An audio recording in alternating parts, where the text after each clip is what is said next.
All right, so thank you for joining us today. My name is Katie Williams. And my name is Eric Werth. And we're with the University of Pikeville's Office of Professional Development.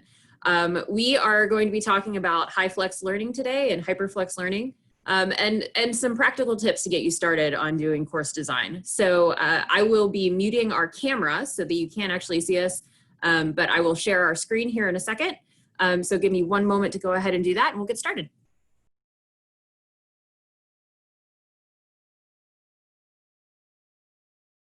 If you have any questions, feel free. Now you're unmuted. Okay. As we're going through here, if you have any questions, feel free to chat them in the window. With us both co-presenting, we'll be also taking turns answering questions that come into the chat window. All right. So as I said, we will be talking about high flex or highly flexible course design.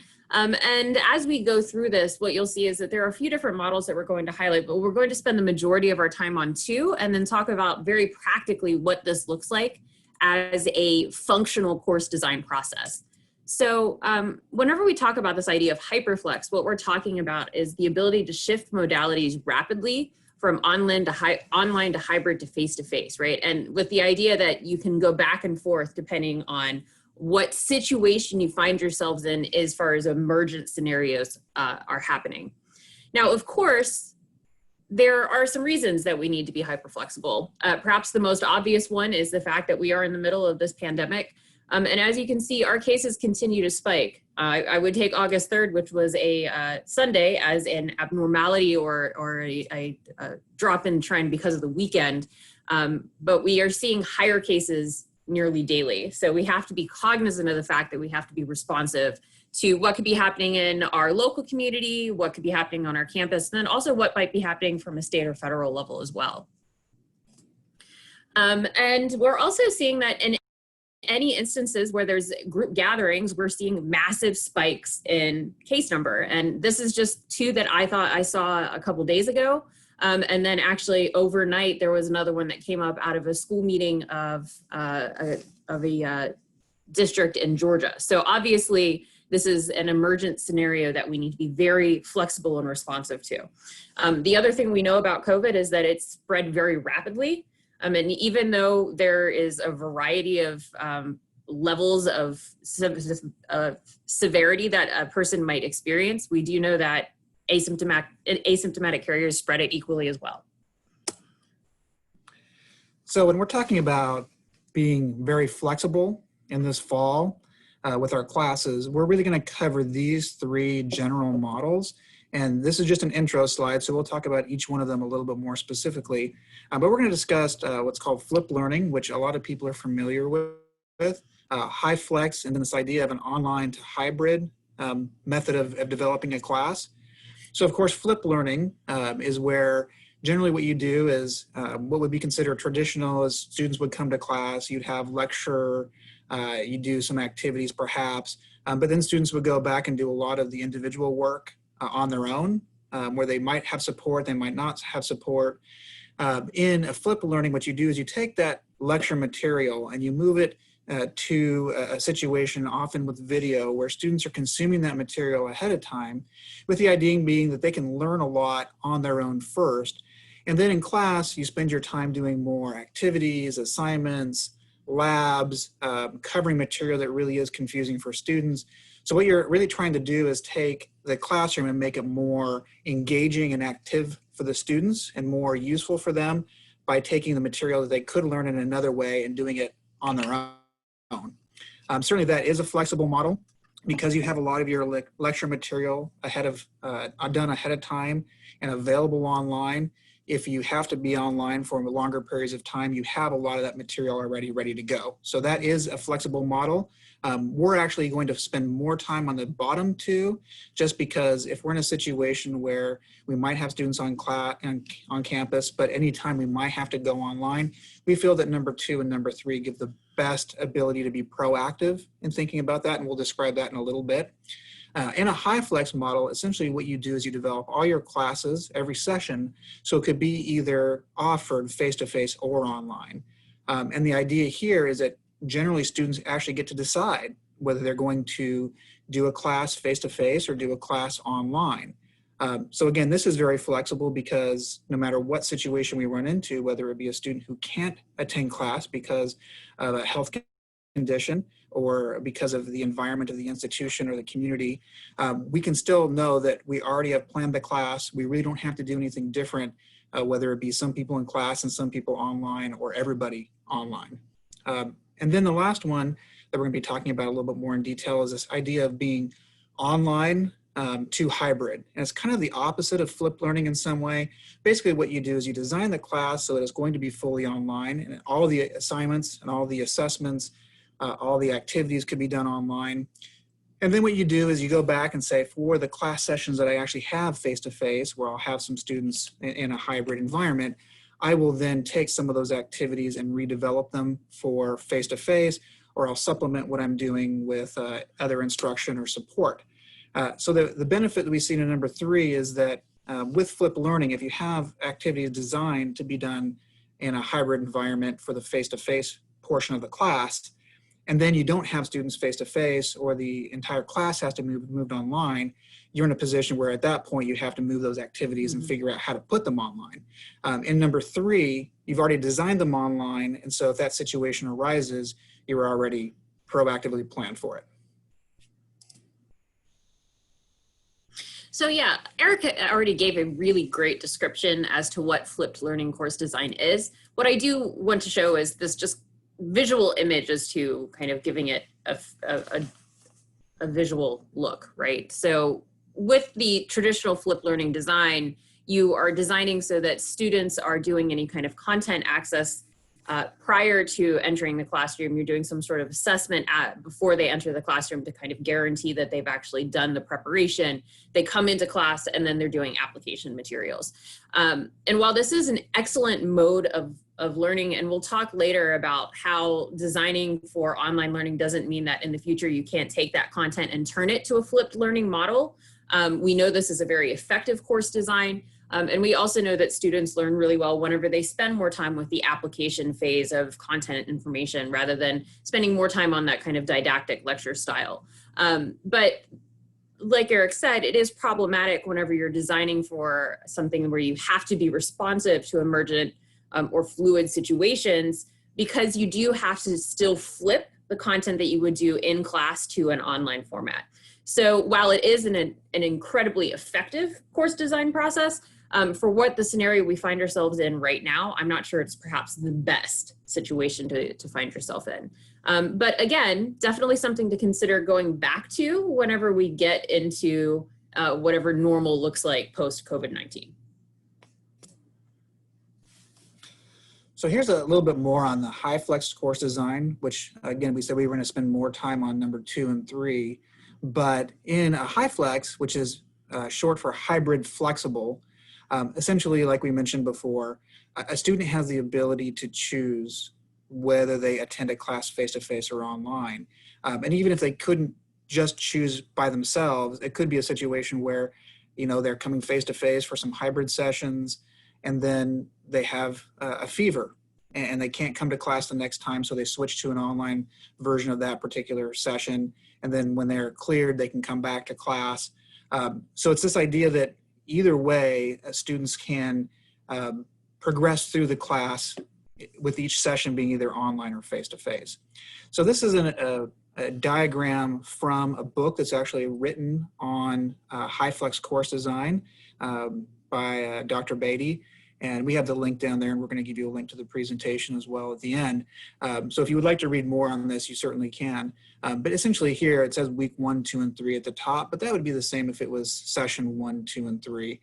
What they're showing is that one student here starts online, another starts face-to-face, and then by the second session of class, the online student might choose to still stay online or go face-to-face.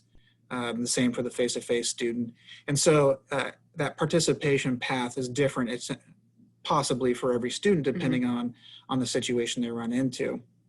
So it can be really effective. Individuals who are planning this, you'll see that they're very similar, these 3 models, and that you really sort of have to plan classes to be face-to-face and online anyway. But it looks like more work at the beginning, and I think that some people would argue that it is. but it does provide an incredibly flexible model for you and the students, where if you don't feel well or something happens that you need to step out of the class, you can still facilitate that in the online format. Students can take it the same way. This has come into more popularity. It really began maybe 20 years ago or so, but certainly more popularity when people were considering what they could do for fall when they didn't know the modality that they would be in. So here's a quote recently from Inside Higher Ed where they were talking about it. And we wanted to point this out because while this has a lot of potential, it also has some potential drawbacks depending on how it's done. So again, here the quote is, if done poorly, faculty run the risk of making the students at a distance feel like second-class citizens. The last thing we want anyone who advocates for a high-flex approach would want is students to find themselves watching rather than fully participating in class. So again, we'll talk about this more when we talk about hints and practical applications of some of these. But essentially, if you have students online in any format, we want to make sure that they are active and they feel a part of that class, not that they essentially are just kind of watching what's happening passively. And then the last one we're going to be going over and talking a little bit more about is the online to hybrid course design. And again, what we said this one kind of covers is essentially you just assume that the class is going to be offered online and you develop it that way. And then if you have a hybrid course set up, so you know you're going to have at least scheduled times to meet with the students individually, then, or as a class face-to-face, then what you can do is you say, okay, if this is the material that's being offered online, what exactly would I do when I'm in class with them? And it could be bringing some of those activities from the online environment back in, or it could be doing supplemental instruction.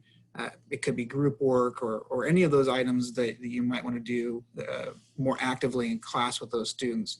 But again, what we've done here is we've kind of been proactive. We're not going to find ourselves in a situation where we believed on Friday we would have students in class and Thursday find out that we can't do that for one reason or the other, or that a student is consistently out. You know, if they do get COVID, they might be out for 2 weeks, and flu is probably similar to that.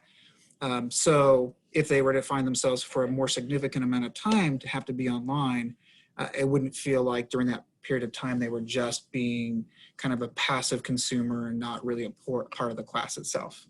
Yeah. So what I would like to do before we move into kind of the design phase of the presentation, is there any questions that people have up to this point? I'll go ahead and turn our camera on here really quick. Just find the camera function. There it is. And then we'll go ahead and if you want to ask questions in the chat, we will go ahead and take a moment to answer those. Okay, so we have a question. This seems to be a synchronous model. How do we deal with asynchronous instruction? That's a good question. I think that any one of these could be asynchronous or synchronous. Certainly if you are with this high flex model or anything where you're going to have some portion of the class face-to-face, those sessions are synchronous. But for example, if you were doing kind of a traditional high flex model, it wouldn't be just, hey, you know, if you can't make it to Wednesday at 9 a.m., log into Zoom at Wednesday at 9 a.m. instead. It would be really, you design that class period to be done asynchronously online, so a student would get the same material and the same type of learning objectives covered, but they wouldn't necessarily have to do it at one day at one time. Yeah, and I would also say that, and we are going to touch on this a little bit later, but Eric and I generally are very strongly against this idea of whenever you're shifting from an online to a face-to-face and back and forth, that the online be just meet at Zoom at 9 o'clock in the morning or meet at Zoom at 1 p.m. Because that we know that there's some equity issues that come into play there. Students may not have reliable internet connection. Students may not have technology that really facilitates being able to practically do that well. And really it's not a high quality learning experience anyways. Students are going to be it's better to design intentionally for asynchronous development of an instruction. Right. And so just kind of to finish that off, even if it was like a online to hybrid, we would design those online components to be done asynchronously. So there might be a period of time that students can hand in the work. We always like when we're working with people who have students that are online to talk about opening assignments early and leaving them open for a period of time, maybe even the entire week, until they're due. You know, if it was a shorter period of time, we work with people who have set midweek deadlines.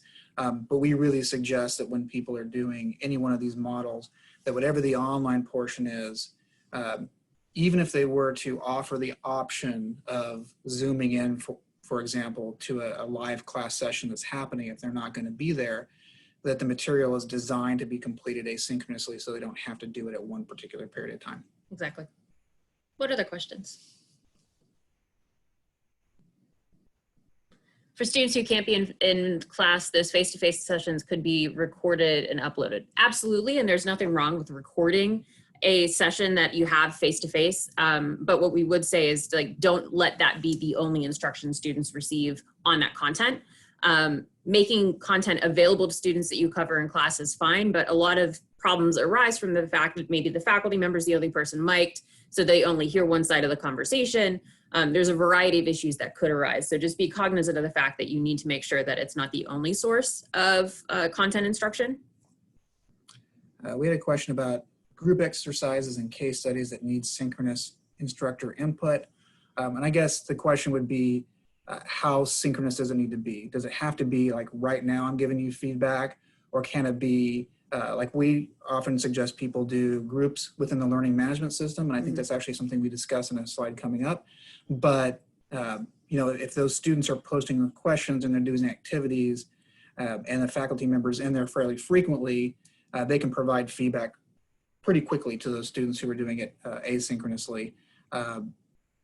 We do know people will sometimes do office hours with students through Zoom, or they'll have students in Zoom or the other video conferencing systems kind of get together at a particular time, and they will be there with them, which is certainly an option. I think it really, at that point, as we're going to discuss a little bit, it depends a little bit on what the objectives of the class are, and making sure that you know, in any of the range of options you might have for a particular activity, you pick one that works for you and the students, and to accomplish the objectives of the class. Yeah. We did have a couple other questions coming in. What do you suggest to incentivize students to show up for synchronous session when there are asynchronous options? In the spring, students chose not to show up for the synchronous sessions because they weren't required. Katie, you want to start with this one? Sure. So whenever we think about providing incentive for people to come, one of the things that I would say is make it so you don't want to make it so that the students don't necessarily get all of the instruction. You want to make it so that the students see value in attending, right? And so it may not be incentives in the term of points, though we know students are motivated by points and extra credit. But what I would say is an example of this, I know that Eric has done with his office hours when he does kind of synchronous office hours remotely, is give them some reason that they would maybe want to show up for 10 or 15 minutes, and then like use that as the hook to keep them there, I guess would be the best way to say it. So maybe it's an opportunity for individualized instruction. Personally, I've had, whenever I'm in a PhD program right now, and so I actually have been working remotely with my faculty this entire time. Some of the best incentives that I've had is that opportunity and incentive for immediate face-to-face contact that is personalized, right? So those are good incentives for students to show up. Particularly whenever you make it obvious to students that there's a value added in terms of getting the best kind of bang for their buck, I guess, as far as the instruction of content goes. What would you add, Eric? I would agree. It's about what happens in class and what value students see to that. There's been a bit of research done on this, or at least stories published in like Inside Higher Ed and some of those people doing flip learning. And I think generally what they've seen is that if the students are really engaged in that face-to-face environment, they choose to come because they want to participate in that and they see the value in it. But it's all about, what do students care about? We know that they care about being active and engaged and doing things that are interesting. If the class can be built around those, generally most of the students will choose to come. Certainly in this fall, when we don't know how health is going to impact things, we may not know if people choose to come or people are actually ill and can't come.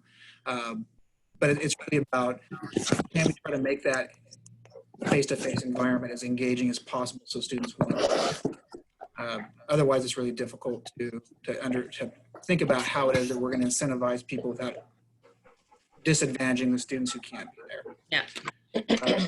We did have a comment about some of the best classes come from student questions. That's a good point. Thank you for making that. We also had a comment about marathon grading and how some of the asynchronous or online components can be very time consuming. And when we talk to people who are teaching online, we do say, you know, give some consideration to, and I think we actually talk about this coming up in a slide, so it's a good transition to our next slide here, is that if you go in there and you're going to have online sessions, you need to really consider the type of assignment you're going to give and the complexity of that. So does a paper, if you give a paper, need to be 10 pages, or can the objectives be met in a 5-page paper? Mm-hmm. We have to have a discussion every day, or can one discussion that's more in depth be sufficient?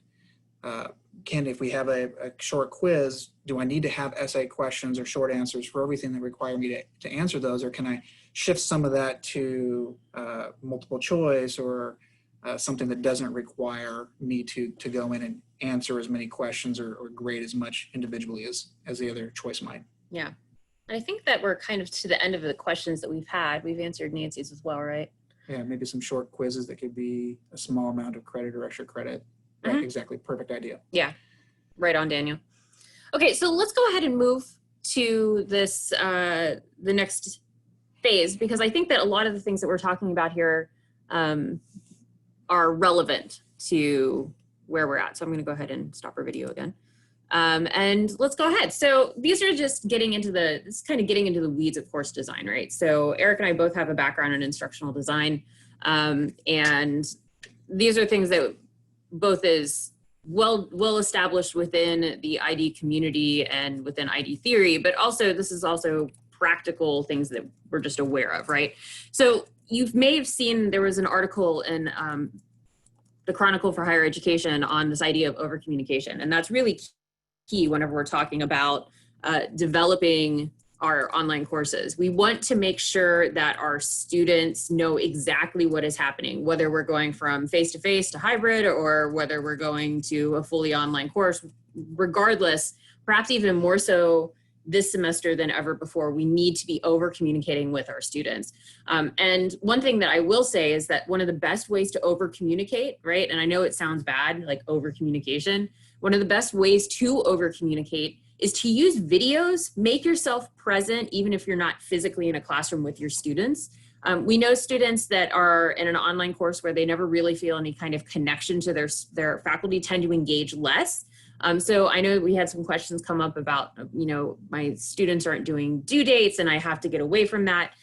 This idea of over communication helps negate a lot of those problems. So use your announcement feature within your LMS, use the video function. If you have anyone who, if we have any other Canvas users, you can record videos directly in Canvas, but regardless of whether you're using Blackboard or Moodle or Canvas, you can always upload a YouTube video.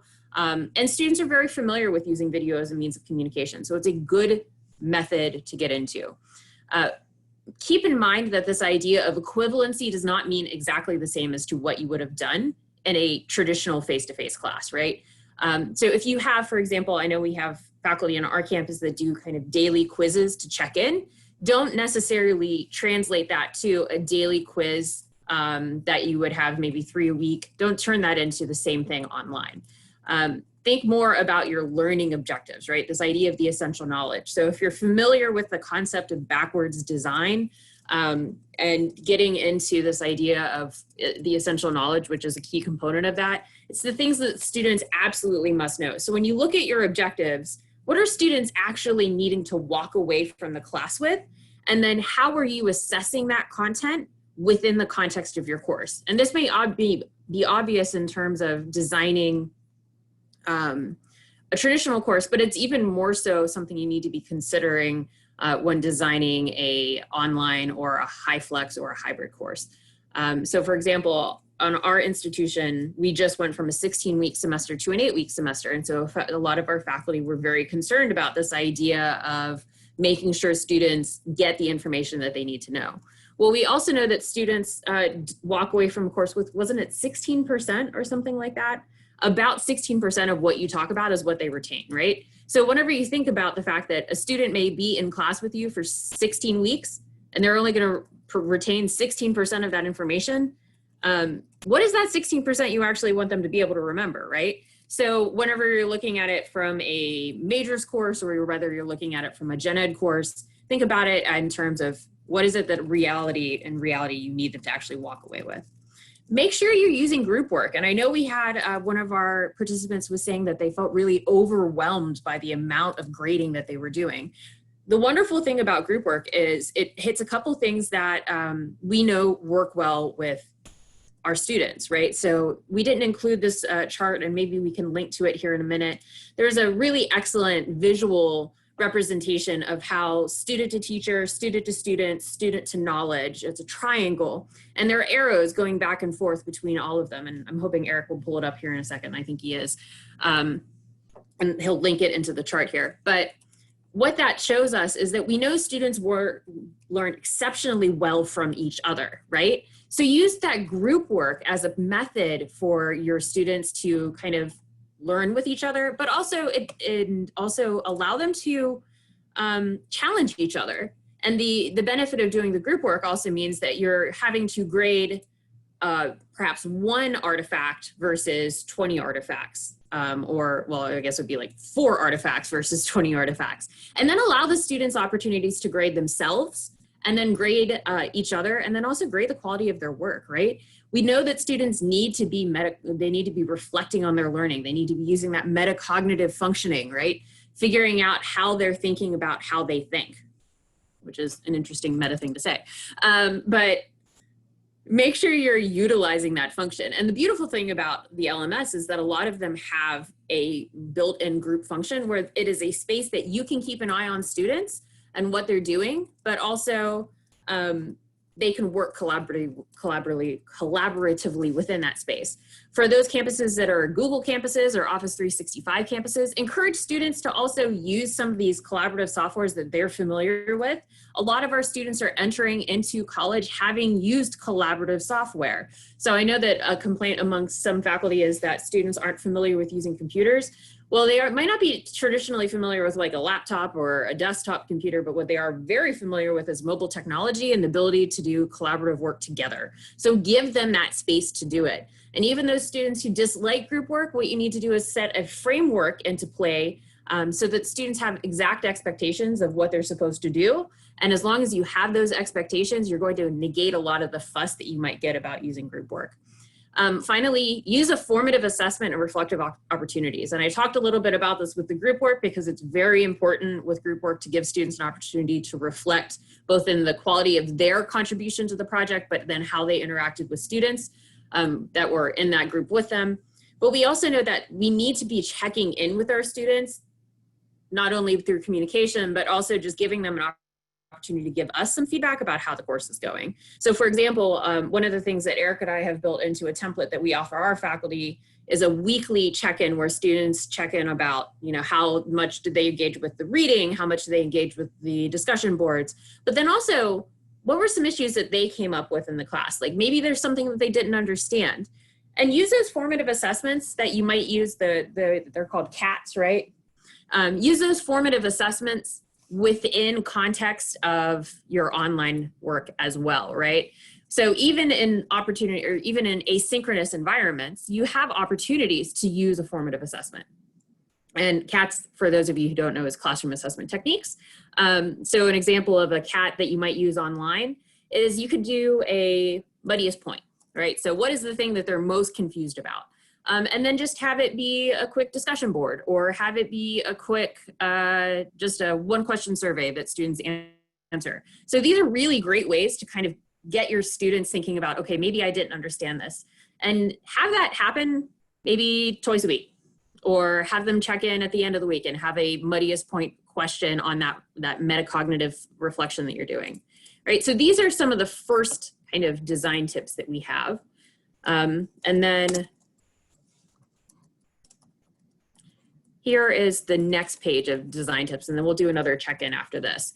So one of the nice things that you need to consider is that community and online learning is incredibly important. And Eric will talk about this in the next couple slides. We have kind of the don'ts of online course development, and a lot of the things that we're talking about, even though we're talking in context of designing online or talking about being able to flip them from online to a hybrid, you can apply any of these to a face-to-face or a traditional classroom.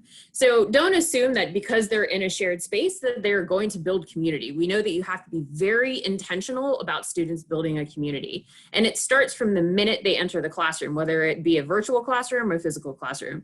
So icebreakers are a great way to have students kind of build that community, but you can't just assume that having done an icebreaker, you're done. You've got your community built. You have to keep going back to that, right? So group work is a great example of a place for students to build community because they're having to work together. But make sure that those opportunities for student connection is not just, tell me about X prompt on your content, right?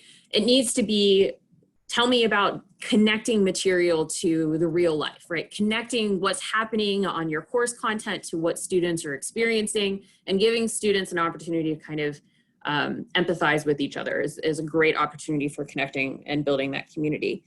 Like I said, a good place to start is that welcome discussion board. And don't just consider doing a welcome discussion board that is text-based, have them record a video. Most students have some form of mobile technology and they have recorded things like TikToks and YouTube videos, and they've done video blogging. So give them an opportunity to kind of do that to help build that community. And I've mentioned this a few different times, but make sure you're applying your content to real life situations. We know students learn best whenever it is in context of something that's going to be directly applicable to what is happening to them or what is going to happen in their profession or career. It comes to this idea of what students perceive as valuable. So if the students can recognize that what they're learning in their American history course is directly applicable to what is happening right now, then they are more likely to attribute value to that content, right? So think again about those essential understandings that we talked about in the previous slide. Think again about how we design our content to have value to our students, but also value to their life and value to this idea of, when we talk about liberal arts, our students, I think, kind of shy away from that. But whenever we put in context of like real application, they tend to see more value in it. I've talked a few times about discussion boards, so I just want to go ahead and mention, be specific about your expectations. So I know we had a couple people mention, and Eric's been chatting like crazy over here, so I've completely lost track of the chat. But we've had a couple faculty mention, or a couple participants mention that they were having trouble with deadlines, right? This is one of those opportunities to be very specific about expectations. We may open the course or the week on Monday, and we may close the course, or the week on the Monday following, however we want to set it up. But if we say that first discussion board must be due by Wednesday, then be very clear about that repeatedly, and then grade specific to that. So as long as students realize that they can't fudge, right, and say, okay, well, I turned it in on Friday and they gave me full credit anyways, be specific about those expectations. That doesn't mean don't be flexible in exigent circumstances, but generally speaking, we need to be clear and we need to be consistent. We know students work well if they have a consistent learning experience, a clear learning experience, and a specific expectation and guidelines. So use your rubrics. Very important in online learning is to use your rubrics. If you're not comfortable with, or you're not maybe familiar with designing rubrics, there's a ton of really great tools out there that you can find on rubric design. And you could always email Eric and I, we'd be happy to walk you through or find you some of the rubrics that we've used for discussion boards, both within our own teaching, but also with things that we've given to fellow faculty members. For those of you who have Canvas, we can actually put it out there on the Canvas Commons for you to pull in directly to your course. We know that students are not going to put a lot of effort into something where they're summarizing or doing some sort of yes, no, or agree, disagree kind of prompt. So make sure that those prompts, again, maybe apply it back to that real life situation. Have students bring in external content. Have students being deeply engaged with the material around them, right? But also have them be deeply engaged with each other and with the world that they're living in.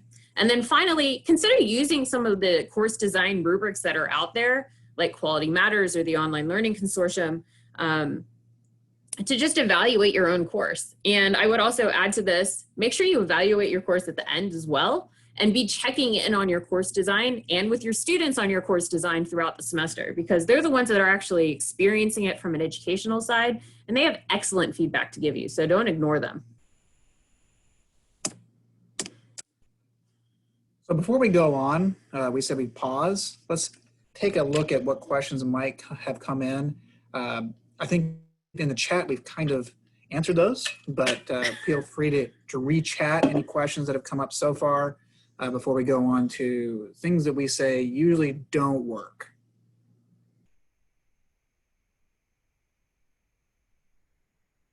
So we had a question that's, would you ask to do a video before the first session? Yes, oftentimes what we'll do is when we have like the templates we set up, we have kind of a week 0 or an intro module. And a lot of times, this is, for those of you who haven't been reading the chat, the question came in about what are some icebreakers. And we had mentioned that we often suggest to faculty that they consider, you know, it's really common, particularly if you don't see the students at the beginning of the class, to have them write kind of like a discussion bio, but it kind of copy and paste it from one to another. They're all about the same. It kind of sounds like a brief resume as opposed to really anything that people would identify with, maybe. So we suggest people do like a 60-second video or 90-second video, have students post one of themselves, what they like, what they do, what their hobbies are, some of those kind of things. And the question came in about whether or not we do that ahead of class if we're in a very tight schedule. So yeah, we have a kind of a 0 week or a beginning intro module. We try to get people to maybe open that up ahead of time. And then this kind of like it's a graded element of the class normally, but it's kind of like the first discussion question to get people going. We've seen people do it within week 1. We've seen people do it before week 1, and generally it's pretty effective. People who have given us feedback on it said that they've had really good luck with it. They've had a good feedback from students. Yeah, and I would say that you could always have week 0 and week 1 coincide with each other. Lena had an excellent point. For students who aren't familiar with or comfortable having their face on camera, and there's a variety of reasons, and we do need to be flexible that students may not feel comfortable doing that or having their name out there. Doing something like a slideshow voiceover is fine. You could even have them do a voiceover and have them video things around them that they find interesting, which is another way you can approach the video. We had a question about strong hands-on lab or art classes. We actually have a couple slides at the end of this presentation with websites that talk about how people are doing art online, how people are doing science or STEM classes online, labs. I think even one maybe about yoga or something. We have theater online, which is interesting. Yeah. So generally, it kind of depends on what it is. I mean, we have a couple different approaches that even people are taking here. We have some people, for like our geology professor, for example, is putting together a box lab with just things that they can do at home. Some of our intro chemistry are doing that as well. So they're going through and maybe making videos of lab components, what students have to do, but they actually have labs, kind of like home labs in their hands. Other people are doing videos of what they would see in lab and having students within the video or in kind of a series of videos maybe describe what they would predict would happen. They give them data and they crunch data. So it's kind of getting at the scientific thinking, maybe as opposed to the hands-on pieces for some of those. Other people are using simulations. There's some simulation software out there. They're getting better. Some of them are free. Some of them are kind of costly. But some of those are really well done, particularly the ones that are cost a little bit more money. But they can actually go in and people can do labs virtually. So not exactly the same, but if we look at the outcomes and we say maybe in a lower division course, we want them to get scientific reasoning and thinking, perhaps some of the online pieces aren't necessarily as bad at building those as we have anticipated. But we have some websites at the end that you can reference for those too. There was a question about, yes, there will be a recording available, and we can make the chat links available. We'll have both of them in our own recording, so I'll see what I can do about compiling a document and getting it to Larry. And then we also had a question from Lisa. is there a way to post a video in an LMS that can be not downloaded, that can not be downloaded, just streamed? And it depends on your LMS as to what kind of options are available, but yes, there are. You can also look into maybe a lecture platform that your campus might have. For example, we have Panopto, which makes a video available but not downloadable. Right. And some institutions might actually have just their own streaming server where videos can be placed and streamed from that. Yeah. We had a question about Blackboard. I believe Blackboard has similar functionality. I haven't used Blackboard in a long time. I know Blackboard has several different types of programs too, so you can get Learn and you can get Collaborate, and so it might depend on which of those modules you've purchased at your institution. Yes, and Canvas does have an embedded function where you can embed a video but not make it downloadable. Yes. So it really kind of depends on how you put it into the page and what options you make available. Yes, and with Canvas, it could be for something that's very simple and just a welcome to class or a weekly introduction. You know, the recording features in Canvas are great because they can't be downloaded and they don't count against your storage limit in the class.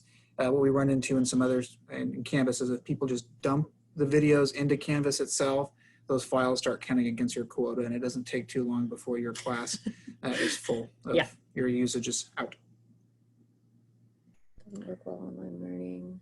It says, please share some examples of content that just doesn't work well with online learning. I teach elementary and conversational Spanish. Better understanding of Zoom now, but many exercises will have to be executed in breakout rooms, and it's confusing. Any suggestions? Well, I know that I've actually worked a little bit with one of our faculty members who's been teaching Spanish fully online for about a year now, actually, if I'm not mistaken. And she, for the first couple semesters, I believe she was using a publisher platform to help facilitate that. And since then, she's kind of shifted modalities.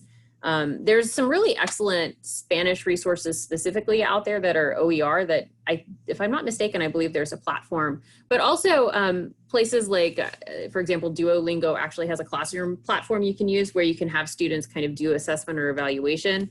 You could also have students use the recording functions on their phone. For example, if you're doing a conversational thing, rather than doing breakout rooms, maybe consider working with students to have them pair up and have a conversation that they record and send to you that you can then grade.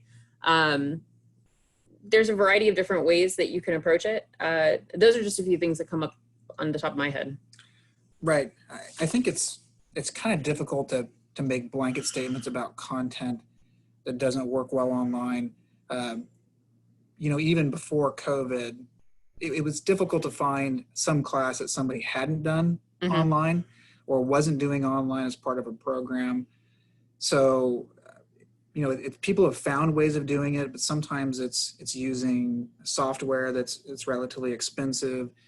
Sometimes it's just, you know, they've designed the class around what they can do as opposed to trying to design the class and then make it fit online. So that the objectives in a class that's offered completely online may be slightly different than one that was designed to be face-to-face. Certainly, if you have any questions afterwards, we're happy if you email us for us to track down somebody maybe that we know that we've tried this or we've ran into somebody who's tried it. But, you know, I wouldn't make blanket statements about content that just doesn't work. It's more about what are the objectives and can we find out exactly how it is that we want that to be done. Having to do a switch here. Yes. Okay, yeah, let's go ahead and move on because I want to make sure we get through all the content, and I'll just start taking over on chat and Eric can get us moving forward. Yes, and at the end we probably should still have a little bit of time. Yeah, we should have some time to do some more questions. But talking about what doesn't work online, we do have a slide here of things that we've ran into that just are problematic in a lot of formats, but particularly when we're going from this hybrid to a face-to-face environment or an online environment. Videos longer than 5 minutes, we just know people just check out. I mean, I think the average attention span now on people is like 7 seconds or something incredibly short. But, you know, anything over 5 minutes, we suggest people try to chunk their content. So rather than making one long video, they break that down into what are the topics that are going to be covered and cover each one in a separate video, hopefully in 5 minutes. And that has a lot of benefits to both us and to the students. One, we never suggest that people do more than one take. We just say, if you make a mistake, just explain it and go on. But if you're doing videos and they're 5 minutes, you're less likely to run into a situation where you say something that might make you want to re-record that section. Also, If we have 5-minute chunks, students can find the piece that it applies to them, what they're looking for more quickly. And as time goes on, and we're using these hopefully maybe in a flipped environment later on or some other way, we can be in a situation where hopefully if we need to update videos, we're not updating a 30-minute video, we're only updating a few minutes in one video. Videos for online students that are recordings of what you did in class with face-to-face students. So sometimes we run into individuals who they do a class, they record what happens, and then they post it online and say, if you didn't make it to class, your assignment is to watch this. And while making up a session or two like that might not be a problem, if that's something that's the plan for how we're doing things online, it's not very effective generally. Part of it is that the video is never really good quality. You get questions about if I'm writing something on a whiteboard, how do students see that? Oftentimes they can't with the video. If students are asking questions or they're talking in class, the microphones normally don't pick them up very well. A lot of times the audio is pretty bad in some of the rooms and echoey. So it's just not generally effective, and students tune out of it, and it makes that kind of feeling of I'm not really there, I'm just sort of consuming. Maybe it's more of a correspondence class than anything else. Live stream videos at your regular class time. I said particularly for fully online classes, for fully online students that are in the class. I should have put that. But this can be okay, but it takes a lot of work. And what we find is that oftentimes when students are fully online, they can't make it to those sessions. So if they're legitimately sick, they might not be able to make whatever class time it was anyway, and they're watching the recordings. And when we had students that go online in spring, we just found out that a lot of them got busy with other family responsibilities, and making the class time was really difficult. So while live stream video can be useful, it really takes a lot of work to integrate those students into class, make sure that they feel like they're a part, that they can see you, that you can see them, that they can hear everything that's happening in class.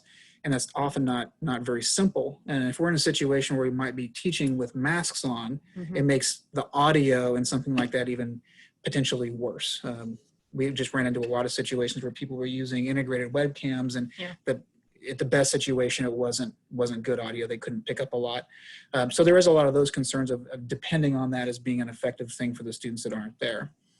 The same thing comes with that next one. Again, I think we both taught in some situations where we had students face-to-face and online. I did one with like a video conferencing platform before.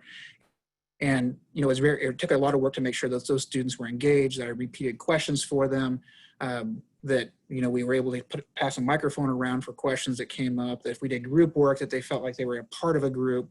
And that's just not always an easy thing to do, but it's something to consider. So while not bad, and we had a comment in the chat window about recording what you were doing and making it available, it's not a bad thing to record what you're doing in class and make it available to people who want to. A lot of the students in class might want to go back and refer to some of that material that they might have missed in their notes.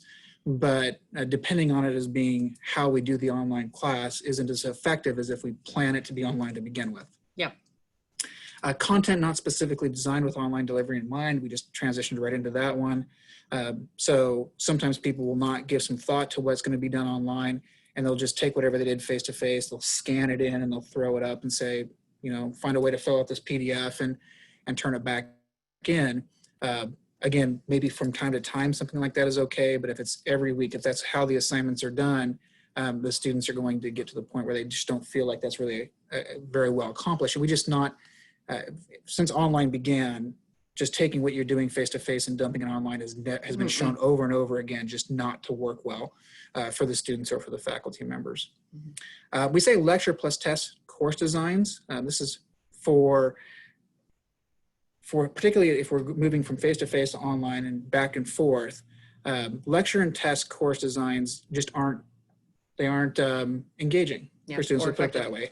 So if we talk about why would students want to come to a class if they have an option to do it online, certainly if they can listen to the lecture somewhere else or they can get the material from another place and then they can just go take a test and they can do as well, why would they have to come to class? We've even seen reports out of medical schools where large portions of the students aren't coming to class because they figured that they can just learn what's in the material in the book and then take the test, and they end up at the same place as if they spent the time in class directly with the faculty member. And Eric, I would add to that with the idea of the lecture plus test course design, it's equally as ineffective to just put PowerPoints up or, you know, move any kind of like content that you may have done in person in the past and just take that content and just put it up without context. Yes.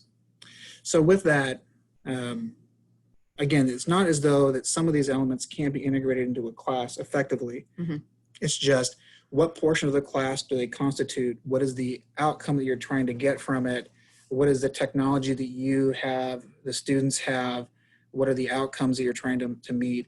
All those things have to be considered. And these are often ones where people think about doing it and then they find out during the class that it's just not working well. And then we have to readjust to it. So we suggest that people just plan away from some of these to begin with and think of other ways to do it. The last one here, we hit on earlier already. It was the idea of community by co-location. We find out that, you know, it's easier when we have students face-to-face to build community, but we can't even in that environment trust that just because we have people together that there is going to be community, or that we have built an environment where the students feel comfortable and safe, speaking their mind. And so we have to, even in our face-to-face classes, we have to really be cognizant of how we're building that community. If we end up having students face-to-face and then we go online, that how we build community may be different because we've had a chance to see students face-to-face. But if we start a term completely online, or if the class is a fully online class, then we have to really give some consideration to how can we build community with individuals without being in a situation where we just assume that it happens. So with that, we mentioned just a note of caution. We've ran into a few individuals we've talked to from time to time who mentioned that, you know, we did it in the spring. If we have to, we can do it in the fall again. We've had quite a bit written already about the fact that students and parents and other constituents, we were given a lot of grace in spring because things came up so quickly. I mean, at Pike, we started spring break and halfway through, we weren't coming back. So we didn't have a lot of time, and we heard a lot from students that they were giving credit to people for giving it their best try. Well, now we've had a long time to plan about it, and so there's just more and more being written about all the time, but the expectations are going to be a little bit higher on the part of students and parents and other people involved in the educational process, because this isn't a surprise, and we've had some time to plan for it. And so what worked in the spring likely won't work in the fall, if spring was kind of a fly by our seat of the pants and hope for the best kind of environment. So we got a couple of slides here of notes for you. And again, we're going to put in to the chat window, and you'll see at the end of this presentation where you can get the presentation itself. So you'll have all these links. But the course design rubrics are here. We talked about quality matters earlier. Quality matters is directly to a course, so it relates directly to a course itself. Some of your institutions may have subscriptions to Quality Matters. You can find the rubric in a number of places online to refer to. Online Learning Consortium, with some of their work with the State University of New York, has created an online scorecard as well. We put a couple links to that one. We like that scorecard as well. And they actually have one for hybrid. The thing about the Online Learning Consortium ones down there is that they often start a couple sections with programmatic outcomes. So you might have to scroll down a couple before you get to the ones that relate specifically to classroom elements. We have some information here for flipped learning, high flex, and online to hybrid course designs. So if you have the situation where you're still looking at one, or you've decided on when you're going to go that direction, you want to find out more information about it, we have some information here that you can go and you can continue to read through more specifically about any one of these three models. And then we had that question about teaching hands-on classes. You know, when we were Googling, finding information and looking the last 2 months or 3 months for information like this, we found out that teaching difficult subjects online will not get you what you're looking at. If you do teaching hands-on classes online or something like that, you can do it. But there's actually entire, like for example, there's a higher education theater organization that is dedicated to teaching it in an online environment. So there's a lot of these things that, you know, I mean, it wouldn't be the first class necessarily that I would consider taking online, but we know that people have done it. They've done a good job at it. They've developed some methods that work and some suggestions for what doesn't work. There's been a lot written about that, and I guess that's kind of the value of what happened with COVID a little bit is we saw an incredible amount of sharing of information. And so a lot of this information is out there now that wasn't necessarily out before. So here's some, but that's certainly not the extent of it. You can Google teaching hands-on, whatever it is your subject is, and find lots of resources. And we've actually reached out to a couple institutions and asked them about what they do, and everybody's really quite willing to help at this point. Mm-hmm. So that's the link to the presentation. And the final slide is our contact information for anybody who would like it.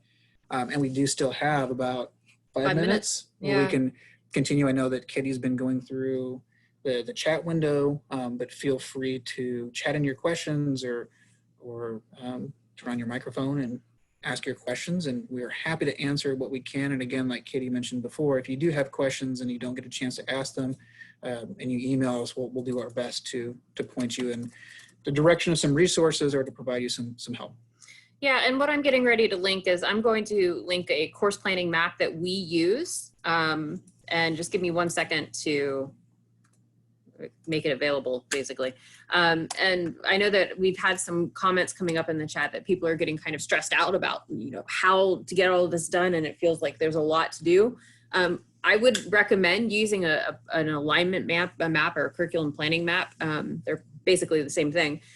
What the benefit of this is it makes it so that you have to really sit down and think logically about what you are realistically able to do within the context of a week. So the one that I'm getting ready to link you is an 8-week map, but you can certainly you can double it, right? Make it a 16-week map. That's not a problem.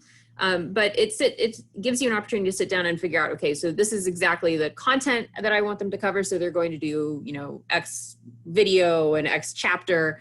These are the objectives that by doing that they cover. And then this is how I'm going to assess what they're learning that week. And if you find yourself being like, oh, I've got so much I have to get done, go back to that idea of the essential understanding or the essential knowledge we talked about earlier to sit down and really give yourself an opportunity to think like, is that actually, do they really need all of that? Or am I thinking that, this is the stuff I would love to cover, right? So we kind of have to separate ourselves because we're passionate about our subjects. We feel very deeply and strongly about like the value and worth of it. And what it really makes us think about is it's not that it's less valuable. It's just what do they actually need to get out of my class whenever they walk out in 8 or 16 weeks. Okay. So when that's in there, we suggest our faculty use that kind of like a worksheet for themselves to go back and just start the planning process, and just as they go through it, that they can relatively easily iterate from one idea to another, and hopefully get a document at the end that shows how all the pieces fit together. And what we found is that when people do this kind of worksheet approach to it, then building it into the learning management system afterwards is pretty easy because you have a good picture of what you're going to do and how you're going to do it. Yeah. And also, if you have any questions for us, please feel free to reach out. We are always happy. I'm kind of in the chat, sort of. Yeah. Okay, there I am. We're always happy to answer questions, but yeah, if you have any questions, let us know. We are coming close to the end of our session together. I think Eric and I can hang around for a few more minutes if you need to, or you want to chat a little bit more with us. But we do want to be respectful of everyone's time. So that is our contact information. Feel free to reach out to us, and we'll go ahead and keep the chat and the video open for a little bit longer. But I am going to go ahead and stop the recording. And that is because sometimes we've found that there are people who don't feel comfortable asking questions when there's a recording happening. So we try to give some time at the end where there's no recording as well. So